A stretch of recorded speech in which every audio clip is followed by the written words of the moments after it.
जय भीम साथियों,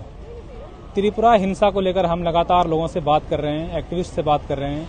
और जानने की कोशिश कर रहे हैं कि जो भी त्रिपुरा मामले को लेकर कुछ बोल रहा है, कुछ ट्वीट कर रहा है, उसके खिलाफ यूएपीए का मुकदमा दर्ज कर जा रहा है। अभी कुछ दिन पहले 4 सदस्य टीम त्रिपुरा गई थी और वहां से लौटने के बाद जब उन्होंने स्टेटस रिपोर्ट फाइल किया तो 2 लोगों पे यूएपीए की धारा लगा दी गई। एक वकील हैं, 2 वकील हैं, एक है अंसार इंदौरी, एक है महेश जी। हम तमाम लोगों से बात कर रहे हैं और हमारे साथ एक एक्टिविस्ट हैं, उनसे बात करेंगे और जानेंगे कि त्रिपुरा हिंसा पे लेके ऐसा क्यों किया जा रहा है। सरकार की तरफ से लगातार यूएपीए का मुकदमा दर्ज किया जा रहा है, लोगों को उस पर क्या कहेंगे? अगर देखा जाए इस बार त्रिपुरा हिंसा में जिस हिसाब से एक लगातार भीड़ आती है और जिस हिसाब से वो खुराफात कर रही होती है और लगातार ये एक तरह से उस दिन हम लोग जब ये इसके बारे में जो कुछ साथी गए थे और फैक्ट फाइंडिंग टीम भी उनकी गई थी और उसमें मुकेश थे शामिल, हमारे ही साथी हैं, पुराने साथी हैं। और जो वहां पे भी बातें रखी गई, यही बात रखी गई कि एक भीड़ को ट्रेन करने का लगातार सिलसिला चल रहा है त्रिपुरा में। और त्रिपुरा मात्र छोड़ दीजिए, नॉर्थ ईस्ट के हर स्टेट्स में यही कोशिश लगातार आरएसएस कर रही है। और उनके बयान के हिसाब से ये भीड़ जो है इसको तैयार किया जा रहा है। जितने नारे लगाए गए, जितने बाकी चीजें जो एक तरह से ऑर्गेनाइज्ड वे में जितने नारे लग रहे थे, वो साफ बात था कि वो कहीं ऐसे जगह लगाए गए हैं जहां पहले प्रायर मीटिंग हुआ था। और अगर प्रायर में जो उनके फैक्ट फाइंडिंग में भी बातें आ रही थी, और ये बात लगभग सबको पता है कि ऐसा नहीं होता है कि दंगा जो चला है, दंगा जब भी होता है तो वो 1-2 दिन का दंगा होता है। एक दिन का दंगा अगर हुआ भी और किस हिसाब से दंगे होते भी है, आज के समय में आप देखिए कि दंगा लंबा लंबा चल रहा है और बहुत दिनों तक दंगे हो रहे हैं और बिना सरकार के साथ का, बिना कुछ पॉलिटिकल ग्रुप्स के साथ का इन दंगों का कुछ दिनों का भी लाइफलाइन नहीं होता है। लेकिन जिस तरह से बीजेपी सरकार त्रिपुरा में अपने आप को मजबूत लगातार करना चाह रही है, रखना चाह रही है और as a whole north east में मजबूत रखना चाह रही है, और इसके अलावा वहां पे भी हिंदुओं को मुसलमानों से बांटना चाह रही है। मस्जिदों में जिस हिसाब से आग लगाने का काम किया गया मस्जिदों में, और ये इनके लिए नया नहीं है। 90 के दशक में जब पूरा रहा बाबरी मस्जिद गिराने की बात थी, उनसे पूछा भी गया था कि आपको नहीं लगता है कि यहाँ पे आप कैसे कह सकते हैं कि यहाँ पे मंदिर था, राम मंदिर था। लेकिन बाबरी मस्जिद के समय भी एक इनके पुराने व्यक्ति का बयान था, उन्होंने कहा ये कोई फर्क नहीं पड़ता है कि यहाँ पे मंदिर था कि नहीं,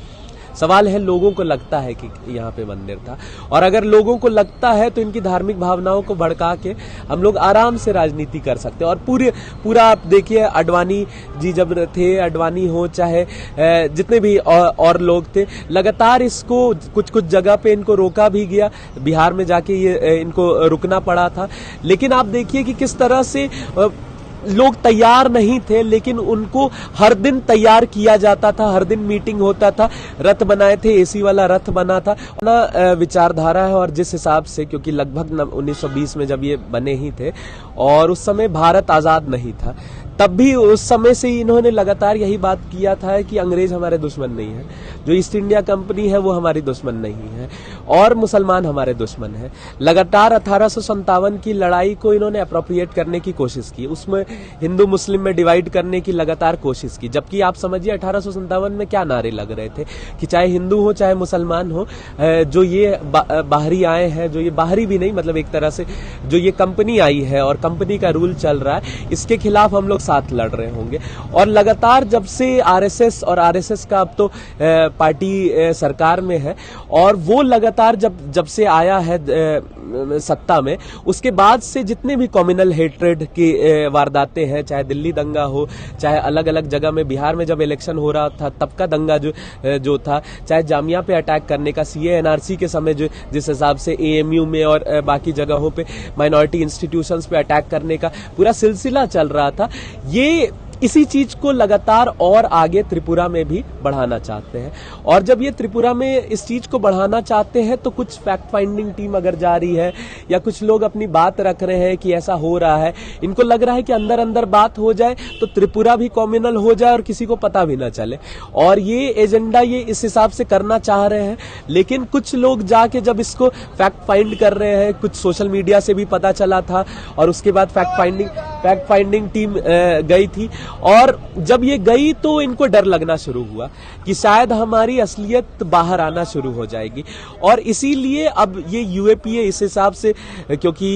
यूएपीए में मतलब अगर देखा जाए तो ऐसे कानून है कि इसके बाद फिर आपको बेल नहीं मिल सकता है, बहुत सारी और चीजें हैं जो अंग्रेजों के समय के कानून है और अंग्रेज सरकार बहुत उस टाइप की कानूनों को इस्तेमाल करती थी। और लगातार यूएपीए जब से आया है ऐसे ही एक्टिविस्ट को, जो मेजॉरली दलित एक्टिविस्ट, मेजॉरली जो मुस्लिम एक्टिविस्ट हैं, उनको लगातार इन कानूनों में जेल में डाला जाता है। कम्युनिस्टों को भी जेल में डालने के लिए यूएपीए का लगातार इस्तेमाल हुआ था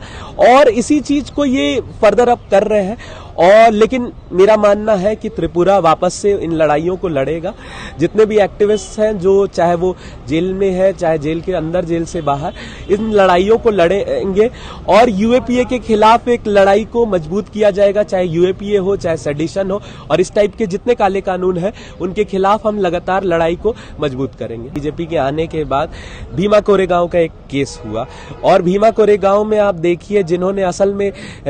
वहां पे उन्माद फैलाया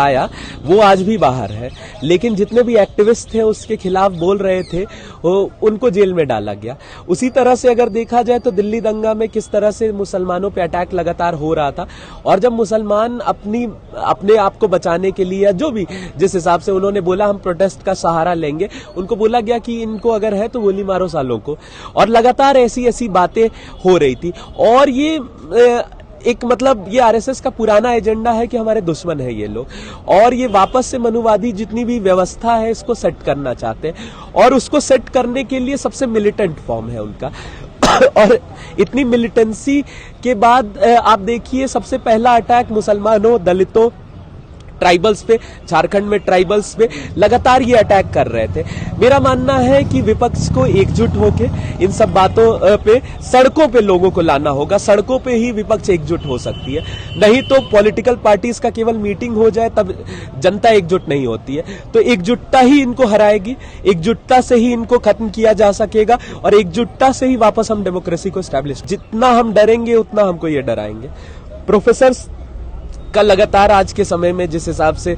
आंदोलन जब वो कर रहे होते हैं, केसेस लग रहे हैं उनको, लगातार फीस का वृद्धि हो रहा है स्टूडेंट्स की अगर बात कर ली। सीए एनआरसी के समय में लगातार मुसलमानों को दोहरे दर्जे का नागरिक बनाने की कोशिश चल रही थी, लेकिन आप देखिए इनको पीछे हटना पड़ा, किसानों के आंदोलनों में इनको पीछे हटना पड़ा। तो मेरा मानना है कि डर तो लगता है, लेकिन एकजुटता इन डरों को कम भी करता है, और एकजुटता जितना हम सड़कों पे इनके खिलाफ